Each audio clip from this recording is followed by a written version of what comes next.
भाई देखो, आज का टॉपिक है electric field intensity on equatorial line. किसी डाइपोल से, ये कोई एक डाइपोल ले लेंगे हम ए बी, उसके सेंटर से कोई एक परपेंडिकुलर कोई पॉइंट के दे देगा। उस के पॉइंट पे आपको इलेक्ट्रिक फील्ड इंटेंसिटी निकालनी है इस डाइपोल के कारण। आज का टॉपिक अपना ये है। तो मैंने यहाँ पे एक डाइपोल बना रखा है ए बी, और जिसका सेपरेशन कितना है 12, और इसके सेंटर से के पॉइंट पर, जो कि आर डिस्टेंस दूरी पर है, उस पॉइंट पे आपको इलेक्ट्रिक फील्ड निकालनी है। तो तरीका वही है जैसे आपने इलेक्ट्रिक फील्ड निकालना सीखा था कि आप सिर्फ एक चार्ज को देखो। यहाँ से आप ऐसा एज्यूम करो कि मेरे पास सिर्फ पॉजिटिव चार्ज रखा है, ये एक पॉइंट चार्ज जो कि पॉजिटिव है, और ये वो पी पॉइंट या के पॉइंट यहाँ पे हमने कंसिडर किया है जिससे हमें इलेक्ट्रिक फील्ड चाहिए। तो पॉजिटिव चार्ज से इलेक्ट्रिक फील्ड कहाँ जाती है? बाहर की तरफ। तो ये मैंने इलेक्ट्रिक फील्ड का नाम रख दिया E1।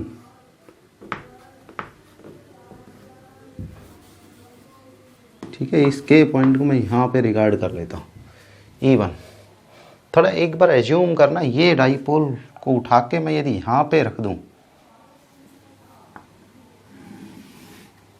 इस ए बी डाइपोल को उठा के मैं यहाँ पे रख दूँ और कंसीडर कर लूँ कि ये एक्स एक्सिस बना रहा होगा, ठीक है ना। तो ये यदि थीटा एंगल है तो यहाँ पे भी थीटा एंगल मिलेगा। अच्छा,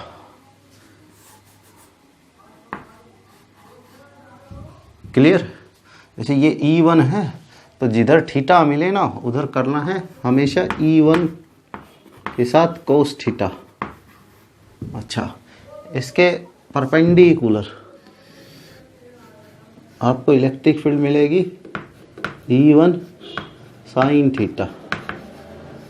ठीक है भाई।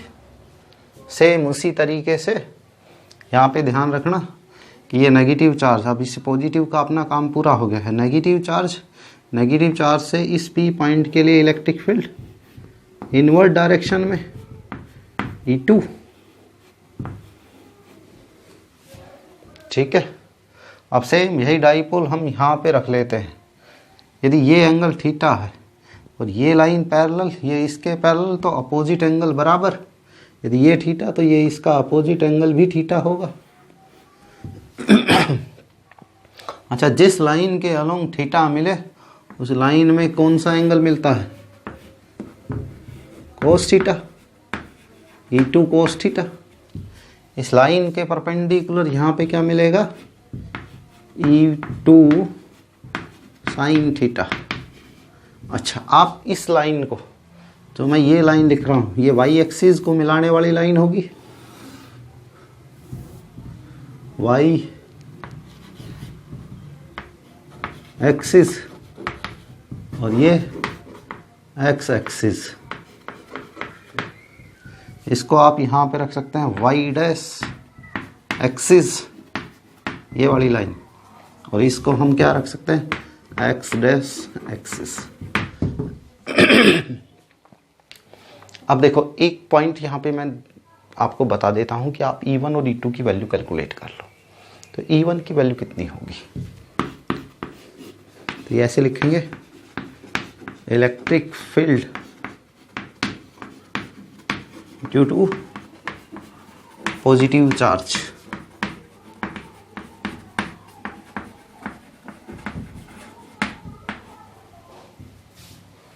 तो वो होगी E1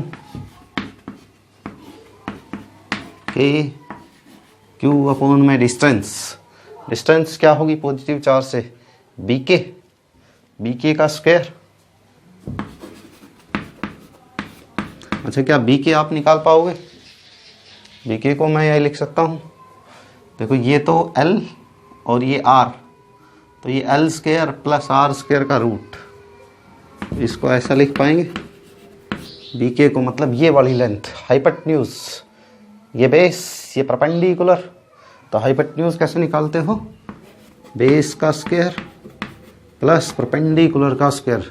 सारे का रूट करके फिर स्क्वायर करोगे तो स्क्वायर से रूट कैंसिल हो जाएगा। तो मैं यहाँ पे ऐसा ही लिख लेता हूँ। सेम इसी तरीके से लिखो, electric field due to the negative charge, electric field due to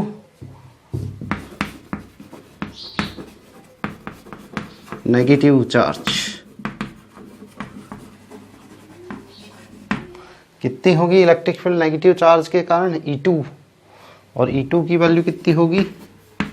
के क्यू बाई ए के स्क्वायर, ए के, तो ए के भी उतना ही होगा जितना कि बी के होगा। तो सेम मैं एज इट इज लिख रहा हूँ।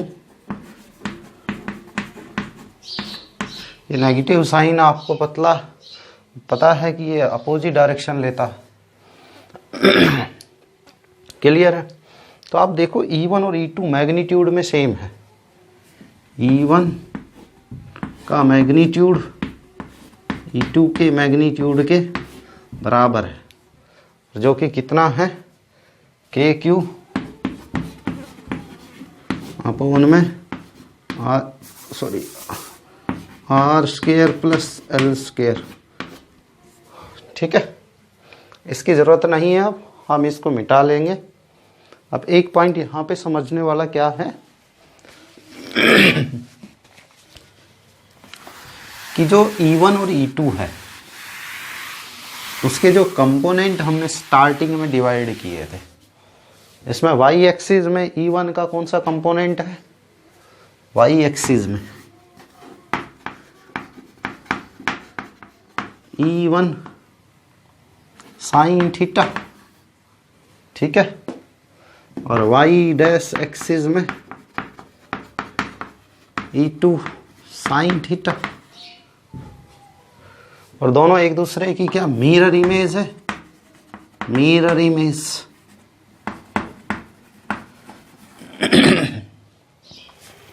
बिल्कुल है मिरर इमेज। क्यों?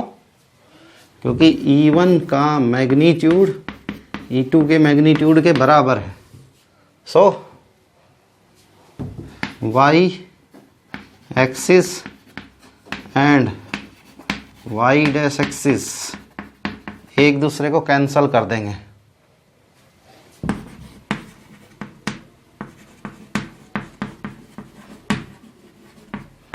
Each other.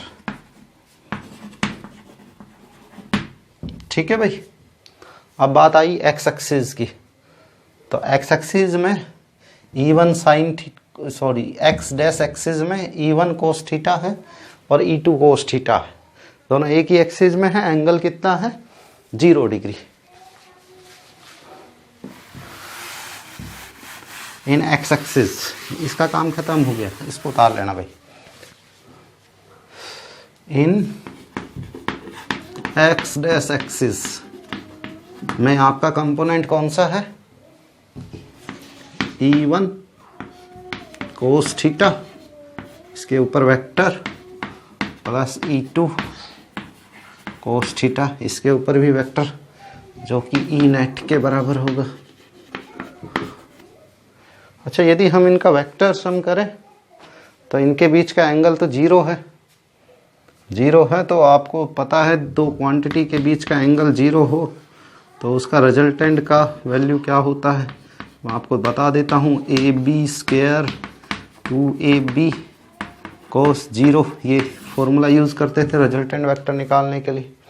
तो ये 1, तो A square plus B square plus 2AB, तो ये किसका होल स्क्वायर होता था? A प्लस B का होल स्क्वायर, उसका रूट, तो यानी ये कैंसल। तो यानी मैं डायरेक्टली इसको ऐसा लिख सकता हूँ, E1 plus E2 cos theta, और E1 और E2 दोनों का मैग्नीट्यूड बराबर है। E1 और E2 का मैग्नीट्यूड बराबर है। तो क्या मैं इसको E नेट को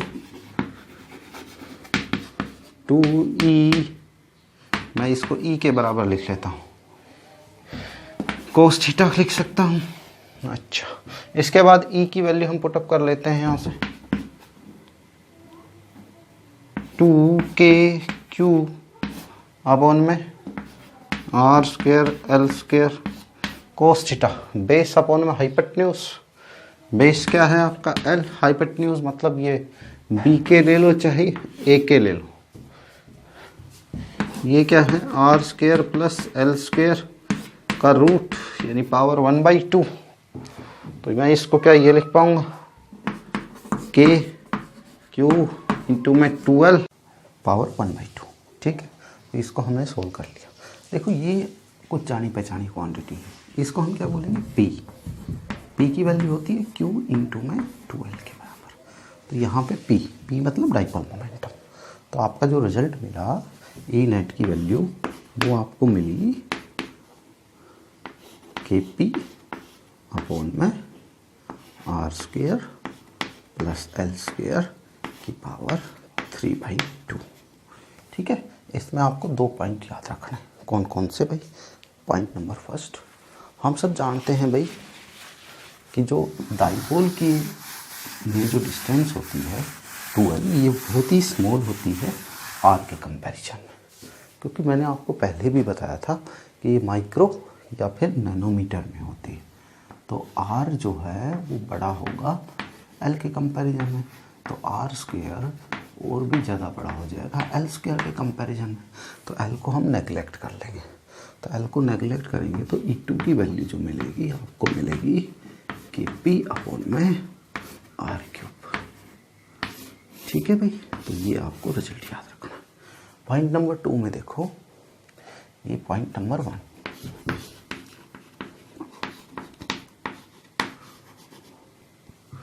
कि आपके पास नेट फील्ड की डायरेक्शन क्या इसी डायरेक्शन में आई है, ई नेट की वैल्यू देखो, ई नेट की डायरेक्शन क्या है ये, और डाइपोल की इलेक्ट्रिक फील्ड की डायरेक्शन क्या है, पॉजिटिव नेगेटिव से पॉजिटिव की तरफ ये। तो यानी नेट इलेक्ट्रिक फील्ड और डाइपोल की इलेक्ट्रिक फील्ड की डायरेक्शन एक दूसरे के एंटी पैरेलल है। तो यहाँ पे लिख लेंगे पॉइंट नंबर 2 में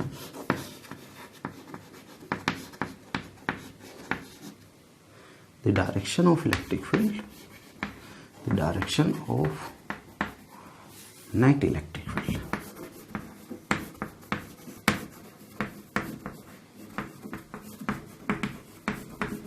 Field and dipole electric field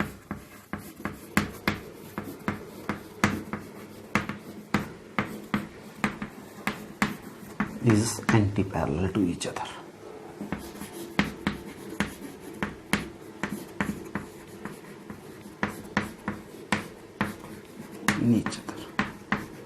मतलब दोनों में एंगल कितना है 180 डिग्री। क्लियर है? तो ये आपको याद रखना है electric field intensity on equatorial line. ठीक है भाई, इससे नेक्स्ट है electric field intensity due to the short dipole. देखो भाई, अब अपना नेक्स्ट टॉपिक है electric field intensity at any point due to the short electric dipole. ठीक है, तो हमने एक ए बी डाइपोल लिया जिसका डाइपोल मोमेंटम है P, जो कि होगा Q इंटू में 12, और हमारे पास अब की बार क्या नहीं है, ना तो इसी लाइन में है और ना इसके परपेंडिकुलर है, वो किसी भी आर्बिट्रेरी एंगल पर है। ठीक है, और उसके अकॉर्डिंग ही हमें उसके पॉइंट पर इलेक्ट्रिक फील्ड चाहिए। तो उसको निकालने का तरीका क्या है? देखो, आपको पता है कि dipole momentum is a vector quantity. Clear है? तो मैं यदि इस डाइपोल का मोमेंटम का थीटा एंगल में डायरेक्शन लेता हूँ, तो इसका जो डाइपोल मोमेंटम दिखता है मुझे कुछ इस तरीके से दिखता है, A1 B1। ठीक है, और जो कि होगा P कोस थीटा। क्लियर है? और इसी डाइपोल का ये जो है ये परपेंडिकुलर कंपोनेंट, जिसको आप इक्वेटोरियल बोल सकते हो। ठीक है, जिसको मैं लिख रहा हूँ यहाँ पे B2 A2, जो कि होगा P साइन थीटा। क्लियर? अब मैं आपको याद दिलाता हूँ, मैंने आपको बताया था कि ये इसी की लाइन में है, के पॉइंट की लाइन में ही है P कोस थीटा। तो एक्सियल लाइन का कॉन्सेप्ट बनता है, और एक्सियल लाइन में इलेक्ट्रिक फील्ड की डायरेक्शन वही होती है जो डाइपोल की डायरेक्शन है, मतलब जस्ट ये। क्लियर है? आप इसमें ध्यान दो, इसमें इलेक्ट्रिक फील्ड की डायरेक्शन तो डाइपोल की डायरेक्शन क्या, ये हम पॉजिटिव चार्ज मान रहे हैं, यहाँ से ये नेगेटिव चार्ज मान रहे हैं, यहाँ पे हम नेगेटिव चार्ज मान रहे हैं, यहाँ पे हम पॉजिटिव चार्ज मान रहे हैं। क्लियर? तो ऐसे हमने ऐसे रोटेट किया तो इलेक्ट्रिक फील्ड जो डाइपोल की है उसी डायरेक्शन में नेट इलेक्ट्रिक फील्ड। अब देखो परपेंडिकुलर में आपकी डायरेक्शन ये, परपेंडिकुलर में ये direction P sine theta. Clear? तो डाइपोल की इलेक्ट्रिक फील्ड तो ये वाली, लेकिन जो नेट इलेक्ट्रिक फील्ड आएगी वो जस्ट अपोजिट। जस्ट अपोजिट का मतलब सिर्फ यहाँ पे इसका परपेंडिकुलर ये, तो ये इक्वेटोरियल के कारण है। तो इसका नाम रख लेते हैं एम एन। ठीक है?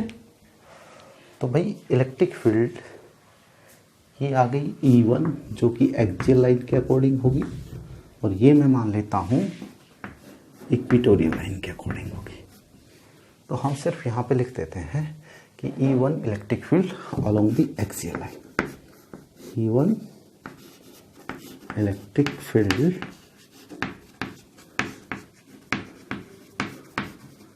Along the axial line,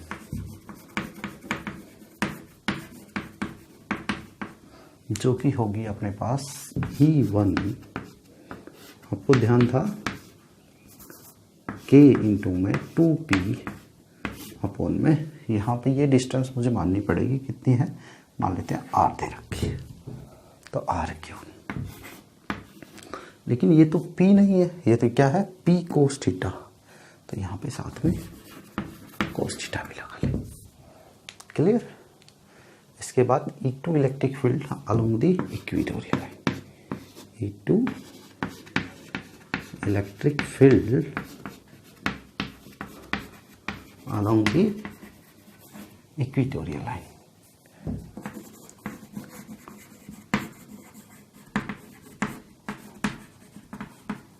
just क्या होगा भाई, ये E2 बराबर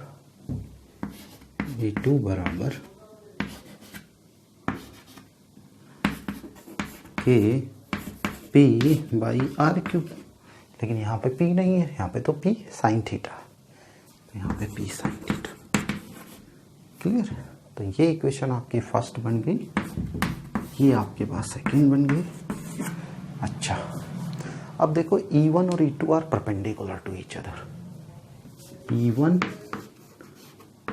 परपेंडिकुलर टू E2, तो हमें नेट इलेक्ट्रिक फील्ड कैसे निकालें, तो वही वेक्टर अलजेब्रा को फॉलो करेंगे। तो ई नेट कैसे निकालें, मैं यहाँ पे निकाल देता हूँ।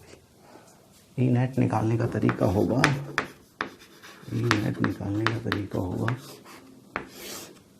E1 का स्क्वायर टू E2 का स्क्वायर टू E1 E2 कोस 90। अच्छा देखो, ये पूरी क्वांटिटी कैंसिल, जीरो, कोस 90 जीरो होता है, तो ये पूरी क्वांटिटी कैंसिल। तो मुझे सिर्फ ई नेट निकालने के लिए ये करना है, E1 का स्क्वायर प्लस E2 का स्क्वायर। ठीक है? E1 की वैल्यू और E2 की वैल्यू हम सबको पता है, सिर्फ उसका स्क्वायर करना है और ऐड करना है। तो E1 और E2 को हम स्क्वायर करें देन ऐड करें, तो आपको देखना है इनमें कॉमन क्या है। K कॉमन है, B कॉमन है और R क्यूब कॉमन है। तो क्या मैं इसको ऐसा लिख पाऊंगा, ये कॉमन, अंदर देखो ये बचता है, इसमें 2 कोस थीटा, तो 4 कोस स्क्वायर थीटा, इसमें सिर्फ साइन थीटा, तो साइन स्क्वायर थीटा। क्लियर? क्या मैं इसको ऐसा लिख पाऊंगा, KP by R cube into में 3 cos square theta plus cos square theta plus sine square theta, ये हो गया 1। और यहाँ पे हम यदि इसको लिखना चाहें तो R cube root 3 cos square theta plus 1, ये होगी ई नेट यानी इलेक्ट्रिक फील्ड नेट किसी भी पॉइंट पे जो कि थीटा एंगल कुछ भी हो सकता है, 30, 60, 90, 100 जो भी। देखो एक्सियल लाइन पर देखो कि यह सही है या नहीं। थीटा की वैल्यू 0 रखो, ठीक है ना, 0 मतलब उसी लाइन में। ये पूरी क्वांटिटी 1, तो ये 3 + 1 2, तो ये हो गया 4 का रूट कितना होगा 2, तो देखो 2 आता है। क्या हमने यही पढ़ा था K2P/r3। कोस थीटा की वैल्यू 90 रखो, 90 रखोगे तो ये पूरी 0, ये 1 का रूट 1 होगा, तो Kp/r3। क्या हमारे पास यही था Kp/r3। इसका मतलब ये अपने पास कि electric field intensity at any point due to this whole dipole का आपको ये रिजल्ट याद रखना है। उसमें कोई भी एंगल हो, आप सिर्फ यहाँ पे थीटा को रिप्लेस करोगे, देन किसी भी पॉइंट पे आपको इलेक्ट्रिक फील्ड की वैल्यू कैलकुलेट करनी मिल सकती है। एक यहाँ से क्वेश्चन बनता है कि जी एक्सियल और इक्वेटोरियल के बीच का रेशियो कितना होगा। तो ई एक्सियल और ई इक्वेटोरियल, एक्सियल आपको पता है 2Kp/r3 और इक्वेटोरियल Kp/r3, तो अपने पास क्या आएगा 2:1, ठीक है।